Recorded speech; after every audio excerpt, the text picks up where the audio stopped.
ഒരു 100 രൂപയുടെ സഹായം ഈ UDF ചെയ്തു. അത് മാത്രം UDF ചെയ്ത സഹായങ്ങളുടെ കണക്ക് എടുക്കുന്നതിന് മുന്നേ ഒക്കെ നമ്മൾ ഇപ്പൊ ഭരിക്കുന്ന സർക്കാരാണല്ലോ ഇപ്പോഴത്തെ കാര്യങ്ങൾ ചെയ്യുന്നത്. ഈ പാവപ്പെട്ട ജനങ്ങൾ എത്ര എണ്ണം മണ്ണിന്റെ അടിയിൽ പോയി അതിന്റെ പേരിലെ കാശ് പിരിച്ചു മേടിച്ചത്.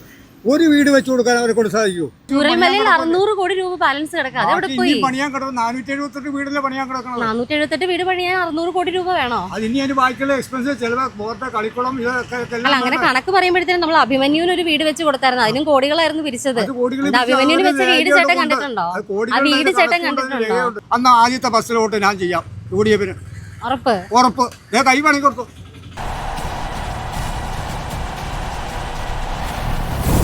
100 സീറ്റിൽ ഈസി ആയിട്ട് ജയിക്കില്ലേ? ഈ പിരിച്ച കാശിന്റെ കണക്കെങ്കിലും പറയാൻ പറയാം. ഒരു വീട് വെച്ച് കൊടുക്കാം UDF-ന്റെ അടുത്ത്. ഈ പാവപ്പെട്ട ജനങ്ങൾ എത്ര എണ്ണം മണ്ണിന്റെ അടിയിൽ പോയി അതിന്റെ പേരിലെ കാശ് പിരിച്ചു മേടിച്ചത്. ഒരു വീട് വെച്ച് കൊടുക്കാൻ അവരെ കൊണ്ട് സാധിക്കുമോ? ഒരു വീട് ഒരു സ്ഥാനാർത്ഥികളുടെ പട്ടിക ഇതുവരെ വന്നിട്ടുണ്ടോ? ഇവിടെ വന്നിട്ടുണ്ടോ? ഈ തമ്മിലുള്ള സ്ഥാനാർത്ഥി ഇവിടുത്തെ കുഴൽനാടനാണെന്നുള്ളത് ഇവിടുത്തെ കുഴൽനാടിന്റെ കാര്യമില്ല, കേരളത്തിൽ കാര്യമാണ്. കുഴൽനാട് വിചാരം കേരളം നന്നാവും. UDF മൊത്തം വിചാരിക്കാൻ ചേട്ടാ കേരളം നന്നാവും. UDF വന്നാലേ കേരളം നന്നാവുള്ളൂ. ഇപ്പൊ LDF പോയിക്കൊണ്ടിരിക്കുന്നു. ആ LDF വീണ്ടും പോവും. വീണ്ടും സംശയപരമായ 100 സീറ്റിന്റെ മുകളിൽ LDF തന്നെ വരും. ഉറപ്പായിട്ടും വരും. തീർച്ച. അല്ല, ഈ വീട് വെച്ച് കൊടുത്ത കണക്ക് നമ്മൾ പറയുമ്പോഴേ ഈ 600 കോടിയുടെ കണക്ക് വെച്ചിട്ട് ടൗൺഷിപ്പിന് നമ്മൾ 140 മാത്രമേ ആയിട്ടുള്ളൂ. ബാക്കി കോടികളോട് പോയി. അതിൽ 140 കോടി മാത്രമേ നമ്മൾ ഇപ്പൊ വന്നിരിക്കണേൽ കണക്ക് തന്നിട്ടുള്ളൂ. ബാക്കി കോടികൾ എവിടെ? 600 കോടി ബാലൻസ് കിടക്കുക. ചൂരൽമലയിൽ 600 കോടി രൂപ ബാലൻസ് കിടക്കുക. അതെവിടെ പോയി? 478 വീടിലെ പണിയാൻ കിടക്കണം. 478 വീട് പണിയാൻ 600 കോടി രൂപ വേണോ? ബാക്കിയുള്ള എക്സ്പെൻസ് ചിലവ് ബോർഡ് കളിക്കുളം ഇതൊക്കെ. അല്ല, അങ്ങനെ കണക്ക് പറയുമ്പോഴത്തേനും നമ്മൾ അഭിമന്യുവിന് ഒരു വീട് വെച്ച് കൊടുത്തായിരുന്നു. അതിനും കോടികളായിരുന്നു പിരിച്ചത്. അഭിമന്യുവിന് വെച്ച വീട് ചേട്ടൻ കണ്ടിട്ടുണ്ടോ? ആ വീട് ചേട്ടൻ കണ്ടിട്ടുണ്ടോ? അല്ല, അഭിമന്യുവിന് വെച്ച് കൊടുത്ത വീട് കണ്ടിട്ടുണ്ടോ? ജനങ്ങൾക്ക് ചോദിക്കാലോ. ചോദിക്കുന്നതിന് കുഴപ്പമില്ല. പക്ഷെ ജനങ്ങൾ ആര് ചോദിക്കുന്നുണ്ട്? ജനങ്ങൾ പോട്ടെ, മന്ത്രിമാരിൽ ആര് ചോദിക്കുന്നുണ്ട്? ചോദിച്ചതിന് ആരെങ്കിലും ഒരു ജനങ്ങൾ അവരുടെ അടുത്ത് പോയി മറുപടി ചോദിക്കണ്ടോ? ചോദിച്ചാൽ അവർ മറുപടി കറക്റ്റായിട്ട് കൊടുക്കണ്ടല്ലോ. LDF കൊടുക്കാതിരിക്കണല്ലോ. LDF മറുപടി കൊടുക്കുന്നതായിട്ട് അധികം കാണുന്നില്ല. ചോദിക്കാൻ ആൾക്കാരില്ല. ചോദിക്കാൻ മന്ത്രിമാരുടെ കൂട്ടത്തിൽ പോലും ആർക്കും ധൈര്യമില്ല. ചോദിക്കില്ല. നിങ്ങൾക്ക് ചോദിക്കാതെ നിങ്ങൾ പത്രമാധ്യമങ്ങളിലൊന്നും ചർച്ച ചെയ്യണം. പത്രമാധ്യമങ്ങളോട് കടക്ക് പുറത്തൊരു ഡയലോഗിൽ തീർന്നല്ലോ. ആ ഡയലോഗല്ല. പത്രമാധ്യമങ്ങൾ ഇപ്പൊ LDF-നെതിരായിട്ടാണോ എപ്പോഴും ചർച്ച ചെയ്തുകൊണ്ടിരിക്കുന്നത്. അപ്പൊ പിന്നെ അതിൽ പറഞ്ഞിട്ട് കാര്യമില്ല. അല്ല, ചൂരൽമലയിൽ തന്നെ വിവരാവകാശം നമ്മളൊരു എസ്റ്റിമേറ്റ് പുറത്തു വന്നതിൽ തന്നെ ഉണ്ട്. ഒരു ഡെഡ് ബോഡി ദഹിപ്പിക്കാനായിട്ട് 1.5 ലക്ഷം രൂപ അവർ തെറ്റ്. അന്നത്തെ അവിടുത്തെ കണക്ക് പ്രകാരമുള്ള രേഖ അത്രയൊന്നും എക്സ്പെൻസ് വന്നിട്ടില്ല. അവിടെ എക്സ്പെൻസ് അത് രണ്ടാമത് വിശദീകരിച്ച് മുഖ്യമന്ത്രി വിശദീകരിക്കുറിപ്പൊക്കെ വന്നിട്ടുണ്ടായിരുന്നല്ലോ. അത് നിങ്ങൾക്ക് വായിക്കാമല്ലോ. അല്ല, കണക്ക് പറച്ചിലുകളിൽ ഏറ്റക്കുറച്ചിലും അവിടെ ഇവിടെയൊക്കെ വരുന്നുണ്ട്. സുഹൃത്തിന് എന്തെങ്കിലും പറയാനുണ്ടോ? എന്തിനാണ് ഈ 88 കോടി 90 രൂപ വയനാട് ചെയ്തതിന് വേണ്ടിട്ട് പിരിച്ചെടുത്തു. 88 കോടി എന്നുള്ളത് ഏതെങ്കിലും 10 ലക്ഷം രൂപ ആയിക്കോട്ടെ 10 ലക്ഷം രൂപ ആയിട്ട് പിരിച്ചെടുത്തു. ഒരു വീട് അതിൽ വീട്ടുകാർക്ക് ഒരു 100 രൂപയുടെ സഹായം ഈ UDF ചെയ്തു. അത് മാത്രം UDF ചെയ്ത സഹായങ്ങളുടെ കണക്ക് എടുക്കുന്നതിന് മുന്നേ ഒക്കെ നമ്മൾ ഇപ്പൊ ഭരിക്കുന്ന സർക്കാരാണല്ലോ ഇപ്പോഴത്തെ കാര്യങ്ങൾ ചെയ്യുന്നത്. LDF സർക്കാരാണ്. ഈ 600 കോടി രൂപയോളം ബാലൻസ് നിൽക്കുന്നുണ്ട്. 600 രൂപ ബാലൻസ് നിൽക്കുമ്പോൾ നിങ്ങൾ ബാലൻസ് നിൽക്കുന്ന കാര്യം പറയല്ലേ. ഇപ്പൊ ചെയ്തേക്കുന്ന കാര്യങ്ങൾ തൃപ്തിയായിട്ട് ചെയ്തിട്ടുണ്ടോ? അത് ചെയ്തത് പറയാ നിങ്ങൾ. അല്ല, നമ്മളൊരു 100 കോടി രൂപ കെട്ടിട്ട് 1 ലക്ഷം രൂപ ഒരാൾക്ക് ദാനം കൊടുത്തു കഴിഞ്ഞാൽ നമ്മൾ ദാനധർമ്മി തന്നെയാണ്. ബാലൻസ് നിൽക്കുന്ന പൈസയുടെ കാര്യം നിങ്ങൾ പറയുന്നുണ്ട്. ബാലൻസ് നിൽക്കുന്ന പൈസ നിങ്ങൾ ചോദിക്കുമല്ലോ. ശരിയായ എസ്റ്റിമേറ്റും കണക്കും നമ്മുടെ ഇത് പ്രസിദ്ധീകരിച്ചിട്ടുണ്ടല്ലോ. നമുക്ക് കറക്റ്റായിട്ട് പുറത്ത് വന്നിട്ടില്ല. നിങ്ങൾ പറഞ്ഞു. നിങ്ങൾ മാധ്യമങ്ങൾ കേരളത്തിലുള്ള എല്ലാ മാധ്യമങ്ങളും ചർച്ച ചെയ്യണത്. ആ ഒരു കാര്യത്തിൽ യാതൊരു ദാക്ഷിണ്യമില്ല. ഒരു ദാക്ഷിണ്യം CPM-നെതിരെ. CPM-നെങ്കിലും തറ പറ്റിക്കണം. അതിനു വേണ്ടിയുള്ള കളി. ഈ ഒരു കളിയൊന്നും കേരളത്തിൽ ഇനി നടക്കാൻ പോകുള്ളൂ. അവർ വന്നോന്ന് ഞാൻ LDF-കാരനാണ്. ഞാനപ്പോൾ LDF-നെ സപ്പോർട്ട് ചെയ്യണില്ല.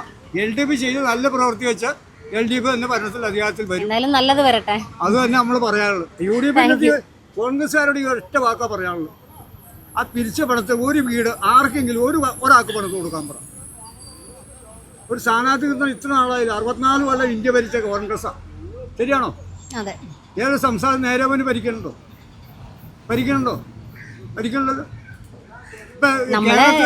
കേരളത്തിൽ മാത്രമേ ഉള്ളൂ.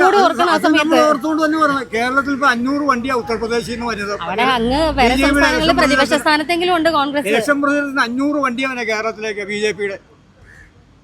മനസ്സിലായോ? അതും കൂടെ നിങ്ങൾ മനസ്സിലാക്കണം. അപ്പൊ ഈ കേരളം പിടിക്കാനുള്ള സന്ദർഭമാണ്. അത് കേരളത്തിൽ CPM ഉള്ളിടത്തോളം കാലം, ഇടതുപക്ഷ ജനാധിപത്യം ഉള്ളിടത്തോളം കാലം വർഗീയത ഇവിടെ വാഴില്ല. അത് ഉറപ്പ് 100%. വർഗീയതയെ നമ്മൾ ഇതിലേക്ക് കൈകടത്തിക്കൊണ്ട് വരേണ്ട കാര്യമുണ്ടോ? അല്ല, വർഗീയത പറഞ്ഞല്ല. അവർ ഈ വർഗീയതയോടെ സംസാരിക്കുന്നത്. അങ്ങനെയല്ല സംസാരിക്കുന്നത്, ആ രീതി വെച്ചാണ് സംസാരിച്ചത്. അല്ലാതെ നമ്മളിപ്പോൾ എല്ലാ ജാതി മതം കൂട്ടം എല്ലാവരും ഒരുമിച്ചാണ് കേരളം സൗഹാർദ്ദമായിട്ട് പോണത്. അത് താറുമാറാവും. ചേട്ടന്റെ ആഗ്രഹം പോലെ തന്നെ വരട്ടെ, നല്ലത് വരട്ടെ. സത്യത്തിൽ കോൺഗ്രസ് BJP വളർത്തിക്കൊണ്ടിരിക്കുക. ഇപ്പം എനിക്കിതാ പറയാനുള്ളൂ. പക്ഷെ ഏറ്റവും കൂടുതൽ അന്തർധാര ഇത് വന്നിരിക്കുന്നത്, ആരോപണങ്ങൾ വന്നിരിക്കുന്നത് LDF ആയിട്ട് ചേർത്തിട്ടാണ്. LDF-കാരെ കുറിച്ച് പറഞ്ഞുകൊണ്ടിരിക്കുന്നത് കുഴപ്പമില്ല. LDF-കാര് നിങ്ങൾ അങ്ങനെ ഇത്ര തരതാട്ടി ചേച്ചി പറയാം. നമുക്ക് അങ്ങനെ പാർട്ടി ബേസ് ഒന്നും ഇല്ല. മാധ്യമങ്ങളെ കുറിച്ച് മൊത്തത്തിൽ സംസാരിക്കുമ്പോൾ LDF-നെതിരായിട്ട് എല്ലാ മാധ്യമങ്ങൾ നമ്മൾ എല്ലാവരെയും ഒരുപോലെ തന്നെ വിമർശിക്കാറുണ്ട്. അങ്ങനെ വിമർശിക്കണം, എല്ലാവരും ഒരുപോലെ വിമർശിക്കാറുണ്ട്. കാര്യം പറയാം, ഈ UDF പിരിച്ച കാശിന്റെ കുറിച്ച് സുഹൃത്തിന് എന്തെങ്കിലും പറയാനുള്ളൂ? UDF പിരിച്ച കാശിനെ പറ്റിയിട്ട് UDF-ലേക്ക് കടക്കാത്തതിന്റെ അല്ല, എന്റെ ഉത്തരം ഇതാണ്. UDF-ലേക്ക് കടക്കാത്തതിന്റെ കാരണം ഇപ്പൊ ഇവിടെ ചെയ്തു കൊടുക്കേണ്ടത് നമ്മുടെ സർക്കാർ, നമ്മൾ ജയിപ്പിച്ചുവിട്ട സർക്കാരുണ്ടല്ലോ, അവരെന്ത് ചെയ്തു എന്നുള്ളതല്ലേ നമ്മളിപ്പോ ചർച്ച ചെയ്യുന്നത്. ഇപ്പൊ അധികാരത്തിൽ ഇല്ലാത്തൊരു ടീം എന്ത് ചെയ്തു എന്നുള്ളത് പിരിവ് കൊടുത്ത നമ്മളാരും പറഞ്ഞിട്ടല്ലോ. പിരിവ് കൊടുത്തത് അവരുടെ പിരിവും കാര്യങ്ങളും ഒക്കെ LDF-ന് കൊടുത്തു. നമ്മള് ഈ കേരളത്തിന്റെ മുഖ്യമന്ത്രിക്ക് കേരള ന്യൂസ് വണ്ടിയിലേക്ക് പൈസ കൊടുക്കരുതെന്ന് പറഞ്ഞാൽ UDF-ലേക്ക് നമ്മൾ പിരിവ് കൊടുത്തതാണ്. മറ്റേത് നിർബന്ധിതമായിട്ട് പിടിച്ച് വാങ്ങിച്ച പൈസ ഉണ്ട്, കണക്കുണ്ട്. അപ്പൊ UDF പിരിച്ച പൈസക്ക് കണക്കുണ്ടോ ഇല്ലയോ എന്നുള്ളത് നിങ്ങൾക്ക് ചോദിക്കാൻ പറ്റും. നിങ്ങൾ ചോദിക്കൂ. അത് ഉറപ്പായിട്ടും ചോദിച്ചിട്ടുണ്ട്. VD സതീശൻ ഞങ്ങളുടെ ജോയിന്റ് അക്കൗണ്ടിൽ ഇട്ടേക്കണം. അത് എവിടെ പുനർജനിക്ക് പിരിച്ചു? പൈസ ഉണ്ടോ? പുനർജനി പ്രവർത്തനങ്ങൾ നന്നായിട്ട് തന്നെ നടന്നു പോകുന്നുണ്ടെന്നാണ് പറയുന്നത്. നമുക്ക് പറവൂരേക്ക് അതിലേക്ക് അടുത്തത് പോവാം. നമുക്ക് സതീശൻ പുനർജനിക്കുന്നുണ്ട്, മറ്റേ അടൂർ ഗോപാലകൃഷ്ണൻ പുനർജനിക്കുന്നുണ്ട്. ഇങ്ങനെ 3-5 പേരൊക്കെ പുനർജനിക്കുന്നുണ്ട്. കഴിഞ്ഞ ദിവസം കണ്ടില്ലേ മുല്ലപ്പള്ളിനെ തള്ളിയിടണേ? നിങ്ങൾ കണ്ടല്ലേ ചാനലില്? പൊങ്ങയെ പിടിച്ചേക്കാനുള്ള UDF-ന്റെ അവസ്ഥ. ഈ അവസ്ഥയിൽ ജനങ്ങളുടെ സ്റ്റേജ് തന്നെയായിരിക്കും. ഇവർക്ക് ഭരണം കിട്ടിയ ജനങ്ങളുടെ സ്റ്റേജ് തന്നെയായിരിക്കും. അതും കൂടെ നിങ്ങളൊന്ന് പറയാ സുഹൃത്ത്. ജനങ്ങളുടെ 10 വർഷത്തെ സ്റ്റേജ് വെച്ച് നോക്കി കഴിഞ്ഞിട്ടുണ്ടെങ്കിൽ LDF അധികാരത്തിൽ വന്നോ? അതൊന്ന് പറയാമോ? LDF അധികാരത്തിൽ വന്നോന്ന് ചോദിച്ചാലോ? മാധ്യമ സ്വാതന്ത്ര്യം പോലും ഇല്ലാത്ത LDF-ന് അധികാരത്തിൽ വീണ്ടും വരണം. മാധ്യമ സ്വാതന്ത്ര്യം നിങ്ങൾക്ക് മാധ്യമ സ്വാതന്ത്ര്യം ശരിയാവും. നിങ്ങൾ എപ്പോഴും LDF-നെ പരിചാരിയല്ലേ സംസാരിച്ചോണ്ടിരിക്കുന്നത്? നമ്മൾ ഒരു പാർട്ടീന്റെ പരിചാരിയല്ല സംസാരിച്ചോണ്ടിരിക്കുന്നത്. നിങ്ങളുടെ വർത്തമാനത്തിൽ നിന്ന് അറിയാം നിങ്ങൾ കുത്തിത്തിരിപ്പിന് വന്നേക്കണം. നമ്മളെ വരുന്ന നമ്മൾ ആർക്കും വേണ്ടിയിട്ടല്ല. എന്റെ പേര് ഐശ്വര്യ. ഐശ്വര്യ. നാടെവിടെ? നാട് എറണാകുളം. ചോദിച്ചത് തെറ്റൊന്നുമില്ല. തിരിച്ചു ചോദിക്കാമല്ലോ. ഒറ്റ ചോദ്യമുള്ളൂ. ഈ കോടി പിരിച്ചത് ജോയിന്റ് അക്കൗണ്ടിലാന്ന് പറഞ്ഞു. ഈ ആരെ ജോയിന്റ് അക്കൗണ്ട്? ഏത് ജോയിന്റ് അക്കൗണ്ട്? ഈ കഴിഞ്ഞ ദിവസം കല്ലിട്ടെടുത്ത് രാഹുൽ ഗാന്ധി പ്രിയങ്ക ഗാന്ധിയും വന്നു. എന്നാ ചെയ്തേ? ഇനിയിപ്പോൾ ചേരി കെട്ടി മറിച്ചാണെങ്കിൽ അവിടെ പർദ്ദ കെട്ടി മറിച്ചിടാൻ പോവാം. ഇത് അങ്ങോട്ടും കൂടെ രാഷ്ട്രീയം പറഞ്ഞ് രാഷ്ട്രീയം വിമർശിക്കാം, അത് കുഴപ്പമില്ല. ഈ പാവങ്ങളുടെ പേരിൽ പിരിച്ച പൈസയ്ക്ക് എന്തെങ്കിലും കണക്ക് പറയാൻ പാടില്ല. അത് മാത്രം നമ്മൾ ചോദിക്കുള്ളൂ, വേറെ ഒന്നും വേണ്ട. നമ്മളും കൊടുത്ത ക്യാഷ് കുറേ ഉണ്ട്. ഈ പുനർജനിയിലേക്ക് മാത്രമല്ല, LDF സർക്കാർ ഗവൺമെന്റ് ഉദ്യോഗസ്ഥരുടെ പിടിച്ച് വെച്ച് വാങ്ങിയ ക്യാഷ് ഉണ്ട്. നിങ്ങൾ ഈ UDF-ന്റെ പൈസ ചോദിക്കുമ്പോൾ നിങ്ങൾ മറുപടി പറയാത്തതിനാണ്. UDF-ന്റെ അതും നിങ്ങൾ പരസ്യമായിട്ട് ചോദിക്കുക. അത് അവർ കൃത്യമായിട്ടും രാഹുൽ മാങ്കൂട്ടത്തിലാണെങ്കിലും രാഹുൽ മാങ്കൂട്ടത്തിൽ എവിടെ പൈസ നിങ്ങൾ ആരെങ്കിലും പറയും? ആര് ജോയിന്റ് അക്കൗണ്ട് എത്ര കിടപ്പുണ്ടെന്ന് നിങ്ങളൊന്ന് ചോദിക്കുക. മാധ്യമങ്ങൾ ചോദിക്കുക. ഇവർ 4 പേരെ ചർച്ച വിളിച്ചിട്ട് ചോദിക്കുക. എന്നിട്ട് പറ, ജനങ്ങളുടെ മുമ്പിൽ പറ. അന്ന് ആദ്യത്തെ ബസ്സിലോട്ട് ഞാൻ ചെയ്യാം UDF-ന്. ഉറപ്പ്. കൈ പണി കൊടുത്തു. പിന്നെ ആ പണത്തിന്റെ പേരൊന്ന് പിരിക്കുക. ബസ്സിലോട്ട് ഞാൻ UDF-ന് ചെയ്യും ഉറപ്പായിട്ടും. ഓക്കെ, തൃപ്തിയായോ? തൃപ്തിയാണ്. Thank U.